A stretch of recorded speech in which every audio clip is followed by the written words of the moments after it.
Don't come back here because my girlfriend and I are going to live in this house." On the day my 3-year-old daughter was finally allowed to come home from the hospital after being there for a month, I returned to find my husband living with another woman. I was shocked by his betrayal. Both he and his girlfriend laughed at me, mocking me. To make things worse, my husband had the nerve to call me back to clean up the house, essentially kicking me out. Furious, I talked to some people and made sure my husband and his girlfriend faced consequences for their actions. My name is Emily. I met my husband Michael through my sister's husband, and we lived together with our 3-year-old daughter. We built our house while I was pregnant. We chose everything together, keeping it white inside and out, which I really liked. However, white gets dirty easily, so it needs a lot of cleaning. My husband gets very upset if there is even a small stain. He gets angry when our daughter spills food or dirties the walls, but he never helps clean up. He just complains that the house is dirty. He always points out the tiniest details, and lately I've been getting really fed up with it. Initially, I quit my job and became a full-time housewife after we got married. But when our daughter started kindergarten, I decided to work part-time to save money for the future.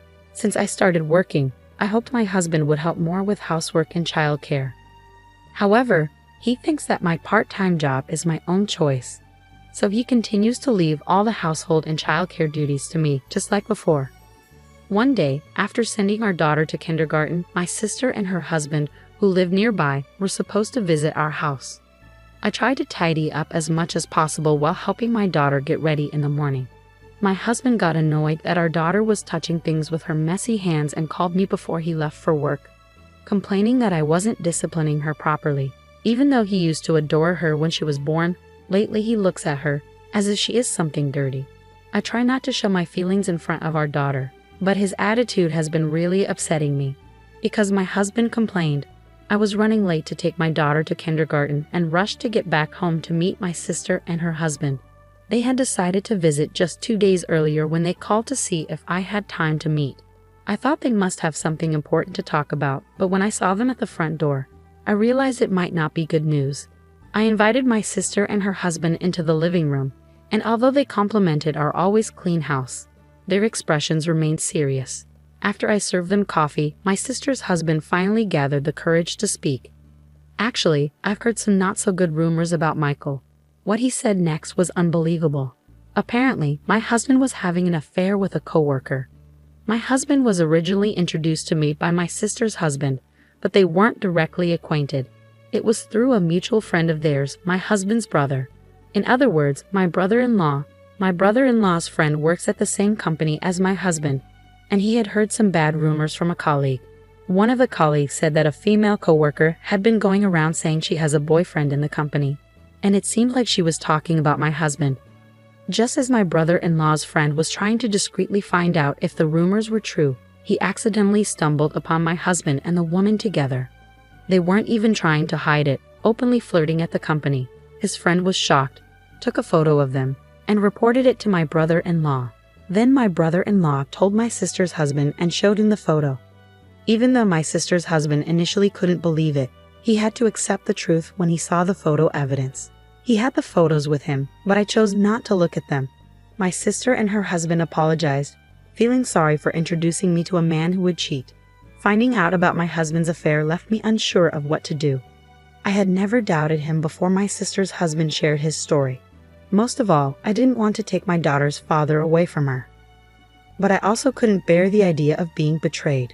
Just as I was about to discuss next steps with my sister and her husband, my phone rang. It was the kindergarten, informing me that my daughter had a high fever and needed to be picked up. It looks like my daughter is sick with a fever, so I needed to go pick her up. When I mentioned this, my sister and her husband, who had come by car, offered to come with me to get my daughter. The 3 of us went together to pick her up from kindergarten. When we got to the kindergarten, my daughter looked exhausted, and it was clear her illness was more serious than a common cold. Her cheeks appeared swollen, and her teacher mentioned that a classmate had MPS, raising concerns that my daughter might have it too. We hurried to the hospital and informed the reception about our suspicions regarding MPS, given her symptoms. They decided she needed immediate tests because there was a risk of complications. While waiting for the test results, I became anxious and tried calling my husband, but he didn't answer and didn't call me back. Soon after, we learned from the test results that my daughter had MPS and had developed meningitis. She was admitted to the hospital immediately and settled into a room. After getting an explanation about her hospitalization and seeing that she was asleep, I decided to go home to prepare for her stay. My sister and her husband offered to stay with her, so I called a taxi and headed home. Late at night, my husband finally returned my call. He sounded annoyed that I had called him while he was at work and said sharply, "Don't call me during work." I explained our daughter's condition, her fever, hospitalization, and meningitis diagnosis, but he didn't seem to grasp how serious it was. He responded dismissively, "You're with her at the hospital, so don't bother me with every little thing. I'll stay there for a while to be with her." "All right, I'll leave it to you," he said, and then abruptly hung up without expressing any concern for our daughter. As a result, my daughter stayed in the hospital for over a month. During that time, my sister, her husband, my parents, and even my in-laws visited us frequently, worried about her. Surprisingly, my husband never visited once. When it was time for my daughter to be discharged, I asked my husband to pick us up, but he refused, claiming he was too busy with work. I shared this with my sister, and she and her husband offered to drive us home instead. On the day of my daughter's discharge, my sister's husband drove us home. It was a relief to see my daughter back to her normal self after such a long ordeal. However, when we arrived home, I noticed my husband's car in the parking lot, even though he was supposed to be at work. Through the window, I could see the silhouette of a woman inside. My sister and her husband also saw it and were furious, convinced it was his affair partner. I stopped them from barging in, left my sleeping daughter with them in the car, and went inside alone. When I entered the living room, I saw a woman standing close to my husband, just as I had seen from outside the window. When my husband noticed me, he quickly moved away from her. But it was already too late. I had seen everything. "Hey, I'm back. Who's this?" I asked him. Instead of answering, my husband stepped in front of the woman as if to shield her from me. Ignoring my question, he demanded, "Why are you here?" I couldn't believe it. He had forgotten the day our daughter was supposed to come home from the hospital. "I told you today was the day she's getting out of the hospital," I insisted. "No way. You said it was tomorrow. You tricked me into coming back today." My husband's response made it clear he had been so focused on bringing his mistress home that he forgot about our daughter. The woman peeked around my husband, looked at me, and smirked. Then she remarked to him, "Is this your wife?" What a chubby old lady. Hearing that, my husband's attitude hardened as he declared, "Yeah, I've got a young and cute girlfriend now. We decided to live here together, so don't come back." He put his arm around his mistress, as if to emphasize their relationship. I recalled the moment my sister's husband had revealed the affair to me. Despite my initial hesitation about divorce, witnessing my husband's behavior during our daughter's hospitalization shattered any remaining love I had for him.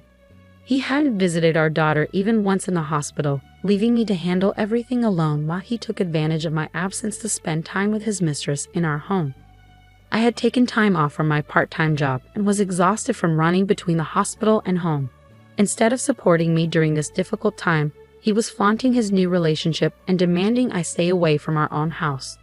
I was forced to clean up after my husband and his mistress, who had the audacity to tell me not to come back home. Exhausted and unable to argue any longer, I quickly packed my things and returned to the car where my sister and her husband were waiting. As I left, my husband and his mistress laughed at me. In the car, I shared what had happened with my sister and her husband.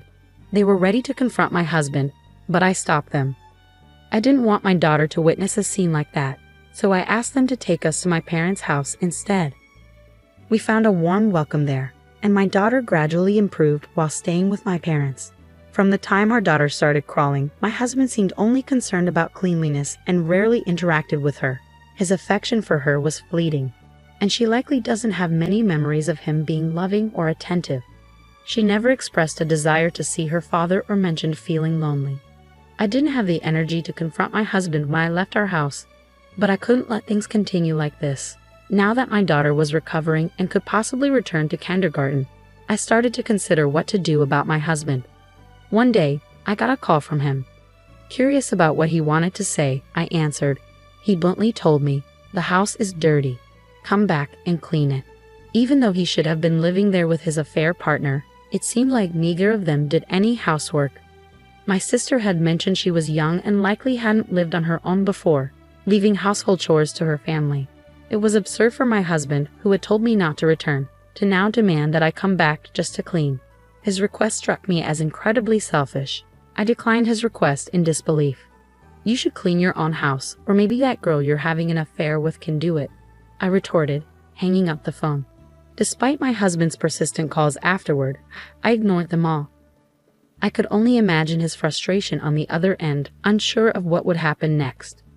Later that night, after putting my daughter to bed with the help of my parents, I was folding laundry in the living room when I heard a commotion at the front door. Curious, I went to investigate.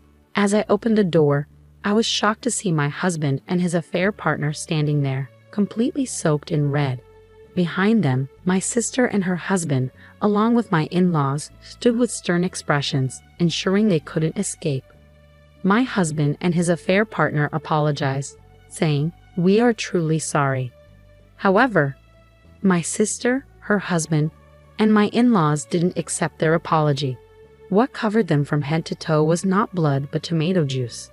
After my husband had called me to clean the house, I immediately informed my sister, her husband, and my in-laws about it.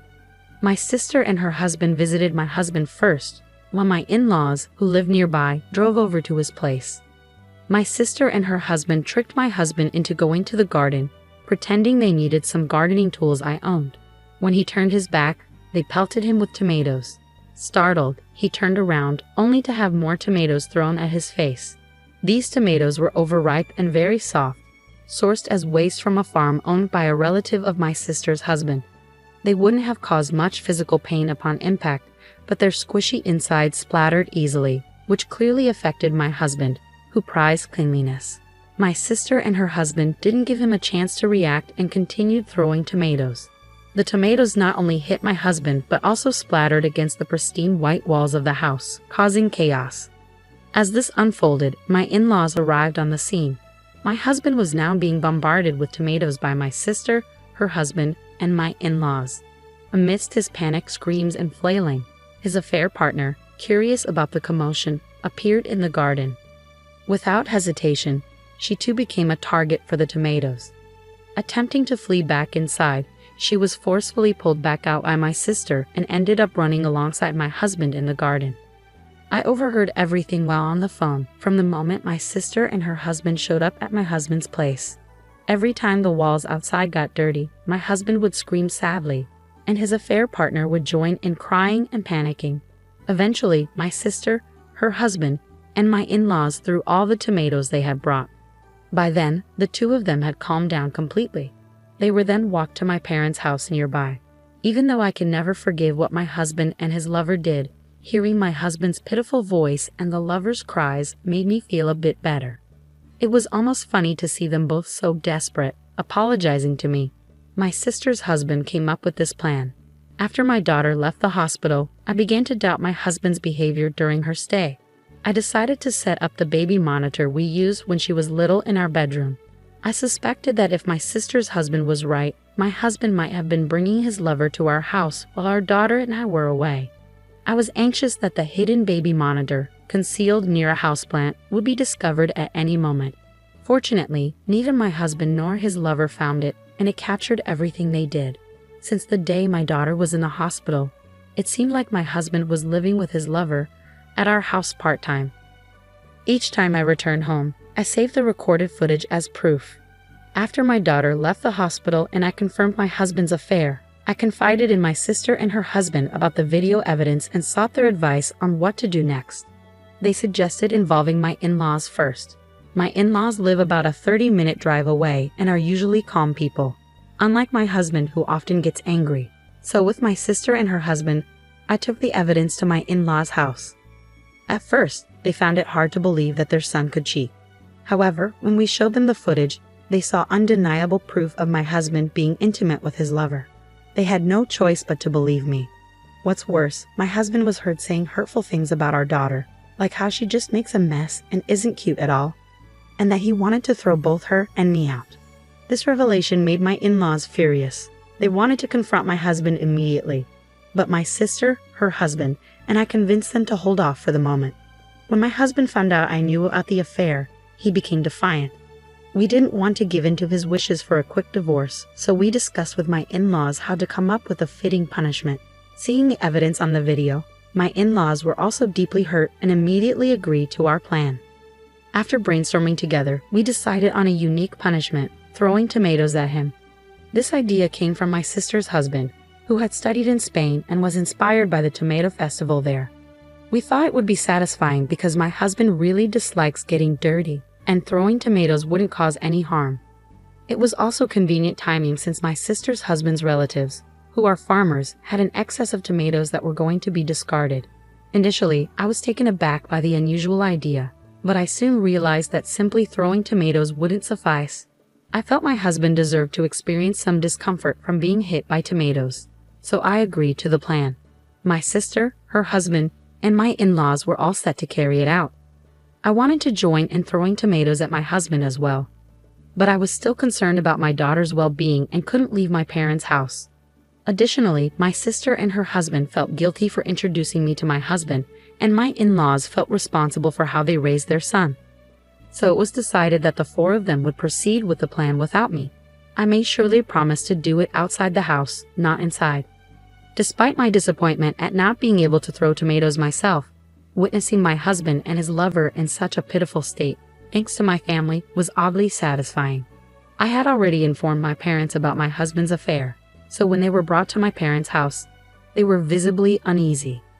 I threw the divorce papers at my husband without looking him in the eye and said firmly, "Let's get divorced. I have all the evidence of your affair. You'll also need to pay child support." Upon hearing the mention of child support, the lover reacted with disbelief. It seemed she had been imagining marrying my husband, becoming a housewife, and living comfortably. Realizing that child support payments could burden her financially, she began denying any involvement, claiming, "I have nothing to do with this man." That's when I mentioned the footage from the baby monitor. At this point, the lover argued that it was an invasion of privacy, and my husband backed her up, threatening legal action against me. However, my in-laws, along with my sister and her husband, scolded them harshly. Still shaken from the tomato incident, both of them fell silent quickly. When I reiterated to my husband that he needed to agree to the divorce, he reluctantly began to complain. "I've been supporting you all this time, and as a housewife, you should obey your husband. You can't even clean properly. You were a useless wife. It's only natural that I cheated on you," my husband sarcastically remarked, mocking the idea of a part-time working mother being able to support herself. However, there was a reason why I decided to return to my parents' house this time. It wasn't just because my parents and my sister and her husband welcomed me back, but also because I was offered a full-time position at my part-time job. When I informed my husband about this opportunity, he clicked his tongue in frustration. That's when I made it clear to him that my daughter and I would never return to that house again. Predictably, my husband started complaining about who would clean the walls of the house. But ultimately, it was his infidelity that caused all of this, and he was entirely at fault. When he demanded that I pay for cleaning the exterior, my in-laws had had enough. They disowned him right then and there for bringing up such trivial matters at this point.